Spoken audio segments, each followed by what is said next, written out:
যুবক যুবতী তরুণ তরুণীদের নেতৃত্বে এদেশের কৃষক শ্রমিক, মুটে মাঝি, কামার কুমার, তাঁতি ব্যবসায়ী, বিভিন্ন পেশাজীবী মানুষ, নারী পুরুষ সকলেই 2024 সালের গর্বিত জুলাই যুদ্ধের অংশীদার। আমি তাদের সকলের প্রতি অন্তরের অন্তঃস্থল থেকে গভীর কৃতজ্ঞতা জ্ঞাপন করছি। সেই সাথে উত্তরবঙ্গের প্রতি বিশেষভাবে আমি ধন্যবাদ এবং কৃতজ্ঞতা জ্ঞাপন করছি যে আপনাদেরই বুকের এক সন্তান রংপুরের পীরগঞ্জের মেধাবী ছাত্র বেগম রোকেয়া বিশ্ববিদ্যালয়ের ছাত্র ছিল আবু সাইদ, বুক পেতে বলেছিল, হয় আমাকে আমার অধিকার দে, না হয় আমাকে একটা গুলি দে।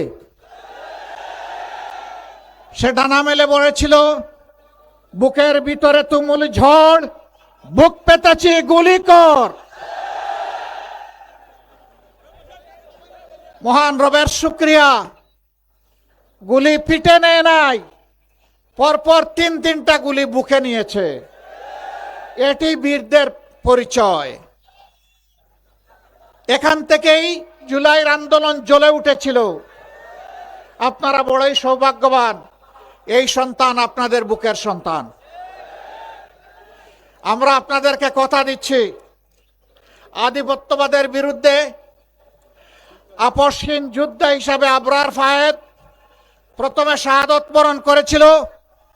তার রাস্তা ধরে আবু সাইদ মুগ্ধ, তাদের রাস্তা ধরে শেষ পর্যন্ত তাদের সহযোদ্ধা শরীফ উসমান হাদি, একে একে তারা 1400 জন শহীদ হয়ে গিয়েছে। এই 1400 বীরের লাশ এখন এই জাতির ঘাড়ে। এই 1400 জন বীরের রক্ত আমাদের নদীগুলোকে এখন লাল করে রেখেছে। আমরা কথা দিচ্ছি, আমরা এই বীরদের সাথে ইনশাআল্লাহ বেঈমানি করব না, আমরা বিশ্বাসঘাতকতা করব না ইনশাআল্লাহ। আমরা তাদের সম্মান, তাদের আকাঙ্ক্ষা বাস্তবায়নে ইনশাআল্লাহ আমরা লড়ে যাব। আমরা জানি আমাদের জন্য নদীর অনুকূল স্রোত নাই, আমরা নদীর পাল্টা স্রোতে সাঁতার কাটছি। আমরা দমে যাব না ইনশাআল্লাহ। আমরা মঞ্জিলে পৌঁছবো এই জাতিকে নিয়ে, মুক্তির মঞ্জিলে।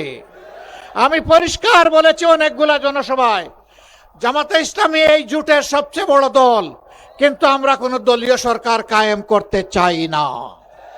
আমরা কোনো পরিবার এবং গোষ্ঠীতন্ত্র কায়েম করতে চাই না। আমরা বাংলাদেশ জামাতে ইসলামীর বিজয় চাই না, আমরা চাই 18 কোটি মানুষের বিজয়।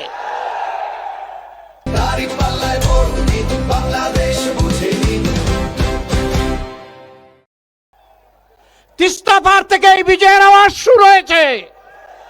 সারা বাংলায় আলহামদুলিল্লাহ এখন মুক্তির পক্ষে গণজোয়ার শুরু হয়েছে। এবারকার এই গণজোয়ার মানে 24-এর সেই আন্দোলনের তেজ। ওই আন্দোলনকে আমরা বুকে নিয়ে সামনে এগিয়ে যাব ইনশাআল্লাহ। এদেশের যুবক যুবতীরা যেমন লড়েছে, লড়ে যাবে, তাদেরকে দমানো যাবে না, থামানো যাবে না। মায়েদেরকে বিশেষ কৃতজ্ঞতা। এই আন্দোলন প্রথম জ্বলে উঠে 15ই জুলাই, যেদিন আমাদের কলিজার টুকরা মেয়েগুলার হাতে গায়ে হাত দিয়েছিল ঢাকা বিশ্ববিদ্যালয়ের সন্ত্রাসী গুন্ডারা। ওই রাতেই বাংলাদেশ জ্বলে উঠেছিল।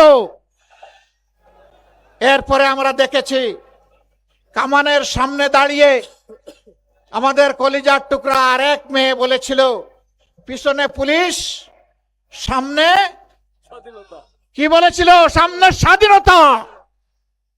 স্বাধীনতাকে বেছে নিয়েছি, প্রয়োজনে জীবন দেব।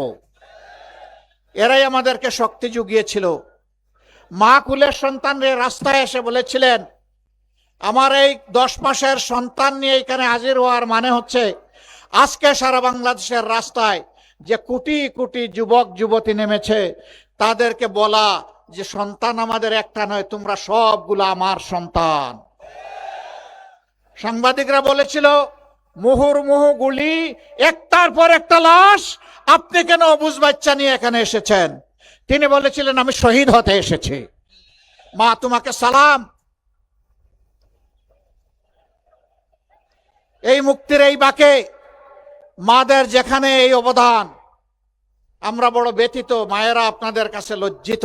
একটি দল এবং তাদের লেলিয়ে দেওয়া কিছু কাণ্ডজ্ঞানহীন মানুষ আজকে বাংলাদেশের বিভিন্ন জায়গায় মা বোনদের, নারীদের গায়ে হাত দিচ্ছে। তারা হুমকি দিচ্ছে কাপড় খুলে নিবে। তারা বলছে নেকাব এবং হিজাব পরে আসলে খুলে ফেলো। তারা বলছে এদেরকে ঠেকিয়ে দাও, যেখানে পাও ওদেরকে পিটাও। লজ্জা, লজ্জা! এরা কি মায়ের পেট থেকে দুনিয়ায় আসে নাই? যদি মায়ের পেট থেকে এসে থাকে তাইলে মায়ের জাতির গায়ে হাত দেয় কিভাবে?